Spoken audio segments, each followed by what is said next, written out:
नमस्कार। अंतःपुर के कानाफूसी में आप सबों का स्वागत। और आज हम कानाफूसी में बात राहुल के वोट यात्रा को लेकर कर रहे हैं कि आज समाप्त हुआ। समझिए कि बीजेपी वाले लोग राहत का सांस लें, राहत का सांस।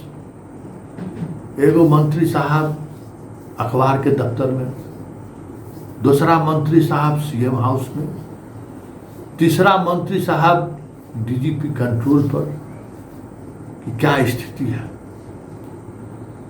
बीजेपी वाले हैरान कि भाई जिस तरीके से राहुल को कवरेज मिल रहा है और प्रधानमंत्री का 4 कॉलम तो ठीक सामने में 2 कॉलम राहुल का भी, क्या हो गया अखबार वाले से, कैसे ही छाप रहा है।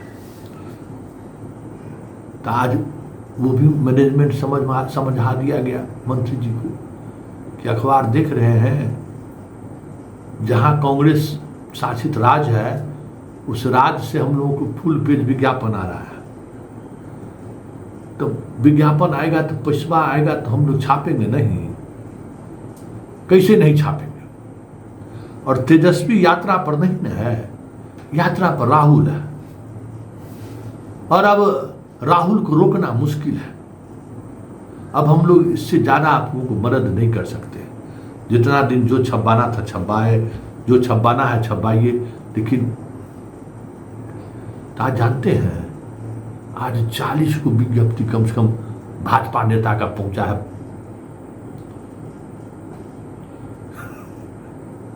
कहा अखबार के दफ्तर और क्या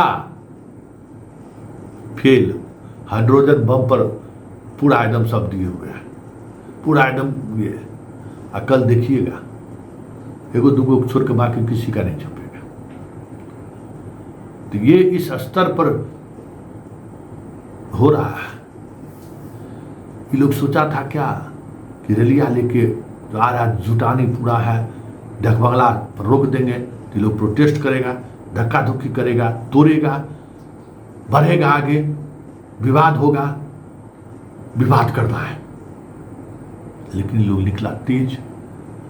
कंट्रोल रूम में जो बैठे हुए थे मंत्री जी कहे कि सब तो डकबंगले पर बैठ गया, मतलब जो दाव खेला वही उल्टा पड़ गया। कारिस अब ढकबंगला पर तो पता नहीं चलेगा कि कितना आदमी है। तो जरा देखो तो यादव मुसलमान और भाकपा माले के कार्यकर्ता के अलावा वहां कौन है। तो पता चला कि सिर्फ ढकबंगले का आसपास वाला नहीं, एग्जीबिशन रोड वाला भी, और उधर जो केदारनाथ उधर एग्जीबिशन रोड से उस तरफ जो जाता है नाला रोड के उधर जो दुकान वहां से व्यापारी सब जो है सो आके भाषण सुन रहा है। हैरानी, फोन का घंटी पर घंटी, फलाना आदमी बज रहा है, मंडल अध्यक्ष को फोन करो तो दुकान वाला सब काहे सुन रहा है। इस तरीके से बेचैनी आज दिन भर देखने को मिला। मतलब शाम में राहत मत पूछिए, ऐसा राहत जो है सो चलो कम से कम खत्म हुआ ना इसका यात्रा। कि इस अंतःपुर का हाल याद। और दूसरा अंतःपुर लालू दरबार में भी आज बेचैनी बड़ा देखने को मिला है। उड़ने के बाद जो है सो वही मंथन चल रहा था कि हम लोग तो सोचे थे, एगो आरजेडी के बढ़िया नेता को बोला, हम सर कह रहे थे ना कि इस यात्रा उतरा चक्कर में मत पड़िए। तो आप लोग कहने नहीं, अरे यात्रा राहुल रहेगा, आज उद्घाटन करेगा तो चल देगा, 16 दिन तो हम ही लोग न रहेंगे। देख लिए ना, अब 17 सीट पर मान ले कांग्रेस तो बहुत बड़ी बात होगी। लालू जी कभी कांग्रेस को कोई कार्यक्रम करने दिए बिहार में? कभी कोई जुबान भी खुला? हाथ से उठा के जो दे दिए से दे दिए। पता नहीं कौन आप लोगों को सलाह मशविरा देता है। हम तो शुरू से कह रहे थे। वो बगल में राजद नेता बैठा था, कहा ये बात तो सही है, लेकिन हमारे नेता तो 1 किलोमीटर पैदल चलने की स्थिति में नहीं है। पूरे यात्रा में हम साथवे रहे, थोड़ा देर धूप में रहते थे तो चल जाते थे अंदर। और सब नेता सब रहते थे वैनिटी बॉक्स में। जहाँ राहुल ठहरता था ये चल जाते थे और होटल में। तो इतना सुकुमार नेता के साथ राजनीति करेंगे तो होगा क्या है? राहुल का भाषण सुनने के लिए खाली हम लोगों का ही लोग आ रहा था क्या? और जो लोग आ रहा था ना वो लोग अगर जुड़ गया तभी जुड़ते वो कीजिएगा। ये तो 22-23 को जो सीट है सो याद रख लीजिए। तब तक आ गए लालू जी भी आ गए, तेजस्वी भी आ गए, घमाघमी पर सब चुप। लालू जी का अंदाज अपना है ये है कि क्या कैसा रहा माहौल, सब बढ़िया एकदम। कि लालू जी के चेहरे से और तेजस्वी के चेहरे से साफ लग रहा था कि इस यात्रा से भले जो जन समर्थन मिला, जिस तरीके से चीज़ें देखने को मिला, सत्ता के आसपास करीब महसूस कर रहे हैं वो, लेकिन इस बात का मलाल चेहरा पर बाप बेटा दोनों को दिख रहा था कि ना हाथ से बहुत कुछ निकल गया। समझ गए ना? उस दरबार का वो हाल, बीजेपी दरबार का सुनिए लिए राग वहाँ कानाफूसी, उस दरबार का हाल सुनी लिए। और तीसरा दरबार तो गजबे है। अरे यहाँ तो कोई माई बाप है ही नहीं है, सब अपने अपने अनुसार चल रहे हैं। नीरज बगावत के मूड में, पूरा बगावत पर।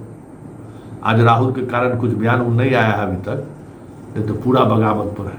लेकिन नीरज जी को कौन कहे कि भाई राजनीति में जो है ना एक लक्ष्मण रेखा होता है, उसमें कभी क्रॉस नहीं करना चाहिए। वो बहुत क्रॉस कर चुके हैं। कांग्रेस को लेकर भी, आरजेडी को लेकर भी हमेशा कुछ न कुछ इस तरीके का बयानबाजी करते रहे हैं जो तलखी में है। खबर ये भी है कि बीजेपी डोरा डाल रही है कि नीरज जी इधर आ जाएंगे, घबराने की जरूरत नहीं है, हम लोग आपके साथ हैं। और खबर यहाँ तक भी है कि एक बड़े साहब से इनकी मुलाकात भी कराई गई है, इसलिए नीरज जी एकदम टाइट है। कल से देखिएगा नीरज जी कैसे मोर्चा खोलते हैं। ये कानाफूसी आज दिन भर हुआ कि नहीं मैनेज होने वाला है, ये टाइट है, करेगा क्या?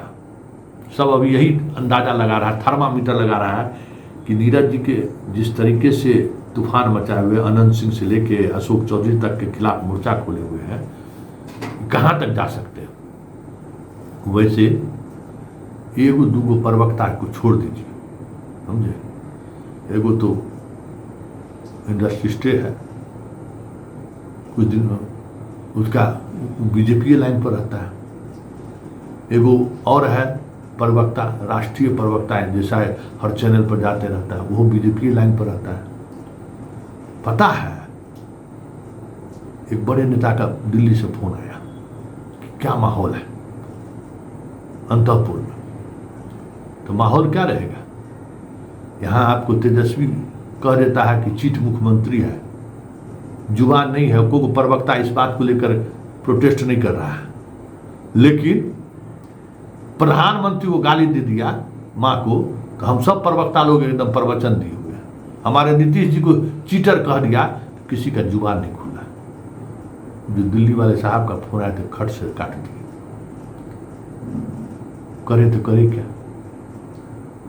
अब दिक्कत क्या है ना, अब समस्या वहाँ क्या से सुन लीजिए। समस्या वहाँ ये है कि सब जैसे अंग्रेज, याद लोग कहता सुनते हैं कि अंग्रेज के जब जाने का समय आया ना, जिसको जो मन हुआ वो लेकर चल दिया। जितना गुमस्ता उमस्ता था अंग्रेज का, जितना दरबारी सब था, वो बाद में जो करोड़पति अरबपति जमींदार हो गया, मतलब अंग्रेज का जैसी उसको महसूस हुआ ना कि अंग्रेज जाने वाला है, मतलब सब जमीन का कागज इधर उधर पट्टा पट्टी सब उलट दिया। तो वही स्थिति अभी अंतःपुर का है। ऐसा लग रहा है जैसे अब विदाई का वक्त है, दोनों हाथ से लूट सको तो ये स्थिति है, मंत्री से लेकर संतरी तक। वैसे उनके अपने पार्टी के एक दो मंत्री को छोड़ दीजिए तो बाकी मंत्री सारे संयमित थे। चेहरा, नेता का चेहरा देख रहे हैं कि क्या होगा, क्या हो रहा है। लेकिन इधर तो बला तो समझिए दोनों हाथ से जो है ना, बस अब इसके बाद मौका मिलेगा कि नहीं मिलेगा सोच लीजिए जो हो रहा है। तो चलिए आज इतना ही। अंतःपुर के कानाफूसी में फिर हमारी आपकी मुलाकात होगी कल। इजाजत दिया जाए। नमस्कार।